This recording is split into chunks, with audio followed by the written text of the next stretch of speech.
LA and the Office of Mayor Garcetti. We want to welcome you all here. We're very excited today to have Gabe Klein with us. Gabe spoke at our ULI fall meeting, and a number of folks from Los Angeles heard him, and we're very excited at the prospect of bringing him to LA to talk to us a bit about the work that he had done both in Washington, D.C. as Director of Transportation and in Chicago, where he was the Commissioner of the Department of Transportation. And Gabe has done some really phenomenal work in terms of creating greater mobility for the residents of both of those cities.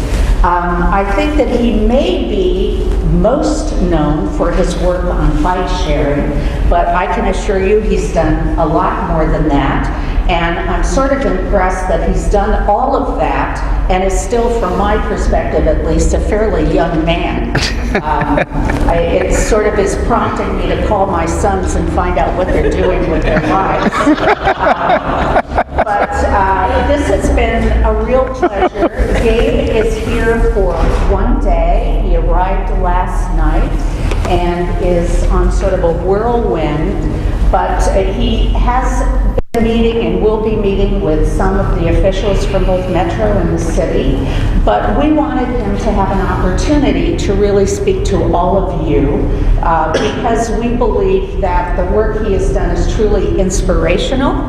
And we in Los Angeles are certainly looking for inspiration. We are an aspirational city, and we are all looking to improve our mobility in all of the ways possible. We had planned to have this meeting kicked off with Art Leahy, who was going to talk to us a bit about the report that Metro has recently published on bike sharing. But apparently he drove a car or something and is late, so we'll find out about that later. Clearly he didn't ride a bike. Right, of course. Here, or he would have been here long before now. But in any case, so I thought maybe what we would do is ask Gabe to provide a little bit of background and history. Before Art comes, we will then let Art do his presentation on the bike share program, and then we will come back and have Gabe do his full presentation. Before we start, I would like to acknowledge that we do have some elected officials. Pam O'Connor, where's Pam? The mayor of Santa Monica and a member of our Metro board.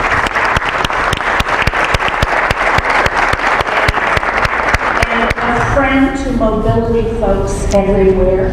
I am not sure if we have other elected officials here because I haven't been in the building in a while, and I hear it's totally turned over in terms of the city council. But if there are any city council folks here that I don't recognize, embarrass me by standing up and introducing yourself. Okay. Yep, there's one. We do have a lot of city officials here, and we're not going to introduce them all, but there are a lot of general managers here, a lot of members of the mayor's staff, and we're very pleased to have them and city staff here who are working on mobility. So we're thrilled to have them all here. So before I take up the whole 10 minutes that we were going to use as we were waiting for Art, I'm going to ask you to join with me in welcoming Gabe Klein to Los Angeles. Thank you. Thank you.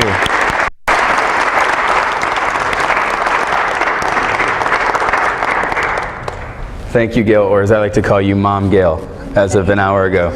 And I want to thank Gail for not making me ride my bike from the airport I feel like I'm coming down with the flu. She picked me up in Mercedes, so thank you very much. It wasn't my mistake. Right. But going down the 105 on my bike with the flu may have been rough. But anyway, thanks for having me. I want to thank ULI in particular for paying for me to come out here, and Mayor Garcetti's office and his team. I've had a lot of conversations with them over the last few weeks, and for bringing me out here as well, and taking me out to the pita place in the Underground Mall for lunch. So thank you very much. And I thought what I would, well, what I'm going to talk about broadly speaking today is sort of how we fix the mess we've created in our cities over the last 50 years, or I should say the last half of the last century. I think we spent the last decade trying to fix it. And to do that, I think you need to understand the history a little bit, and this is a pretty intelligent group of folks who probably knows as much or more than I do about the history, but I thought I'd go through some of that and then talk about what is happening now in cities outside of LA, what's happening in Chicago and DC and in Europe and various other places, and how we can take those learnings and apply them in our cities.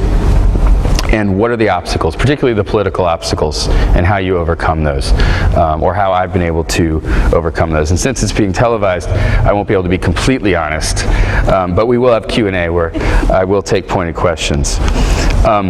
So, you know, there is a formula for getting there, for getting to great streets.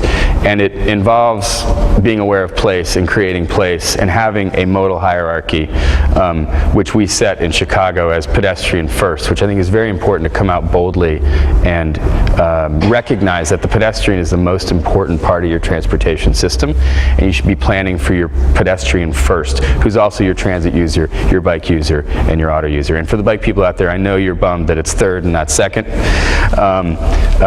But we have to look out for people on transit as well. Transit's very important. And bike share, when we get to bike share, keep in mind that bike share is transit. It's not just a fun, quirky thing for tourists to use. So this doesn't happen by accident. You know, we worked very hard in DC and in Chicago on planning, but planning not in the traditional sense where you're focused on maybe a 20, 30, 40-year plan. A lot of that exists. It's more about the 2-year plan, the 3, the 5, and the 10-year plan. And so when you go online and you look at our Chicago Forward agenda, we just put out an update a few weeks ago before I left. It's focused on 24-month increments. What can we get done in 24 months? Which is very important because we want to put it all out there. We want to put, you know, 120, 200, 250 goals out there. It depends on which document you're talking about. And then we want to execute on them. And when we fail, it's okay. We missed that ball. We'll set a different goal next time. But you have to be transparent with the public about what you're doing and what you're not doing, which does not come naturally necessarily in government, where people have this avoidance for failure. We'll talk more about that later. This is, by the way, the newest version of the Chicago Forward agenda, and this is a great picture, I think, because it really shows you what's happening in Chicago and other major cities with multimodal hubs. This is the new Morgan L station, which was destroyed in 1947 to make way for more cars to come through there because they didn't like having the piers. We rebuilt it. There's a divvy station there. There's artistic bike racks, and soon there will be other things that I'll show pictures of later. So the other point that I want to make before we talk about the history is, you know, these are not new ideas. None of these ideas. The electric car is not new. Basically, we've known for a long time that single occupancy vehicles on their own, unchecked, can destroy a city. It's just, it's not a healthy environment in a city. We also know it's not the most efficient way to move people around. But if you have 3 or 4 people in a car, it's actually pretty efficient. So the car is not inherently bad. This picture is from 1969, this poster from TfL in London, recognizing that the bus was much more efficient than the individual car. For the purpose of today, we're going to be focusing on urban transport. There's obviously a lot of issues in the suburbs and rural areas. This is a picture that Mayor Patrick Hayes from Little Rock gave me at the Bike Summit a couple years ago. And while there are challenges like this in rural areas, 85% of the world's population lives in urban areas, and so we're going to talk more about the urban challenges. Art Leahy's not here yet, right? Okay, so I'm going to jump into history. So we have an amazing history when it comes to transportation in this country. I mean, look at what we built. This is the High Bridge from 1889 to allow people to mine back in the early days. When cities were growing, we had cattle yards right outside of the cities so that people had food to eat. And you couldn't have the cattle yards 200 or 300 or 400 miles away. We started building rapid transit systems. This is the Chicago L in 1895. And it's pretty incredible what we built without a lot of technology to do it. In fact, a lot of people lost their lives on some of these mega projects. And we had the streetcar, and LA had a great streetcar system, as did DC, Chicago. In fact, every major American city had a streetcar system, which created a sense of place. It was reliable. People knew where it went intuitively because there were rails on the ground, right? Whereas with the bus, people were like, yeah, I don't know, they all look alike, I'm not quite sure where it goes. They knew where the streetcar went. And developers would actually fund the streetcar systems in many cases, and then they would build the neighborhoods around them. And I see many of you shaking your head, so you already know this. Again, what's old is new. The electric car. So this is 1905 Broadway and Times Square. Well, it is Times Square. And this is the electric taxi. They had 12 of these, and they started to build hundreds of them. And was it Scientific American said it was one of the most significant innovations, and then it just went away.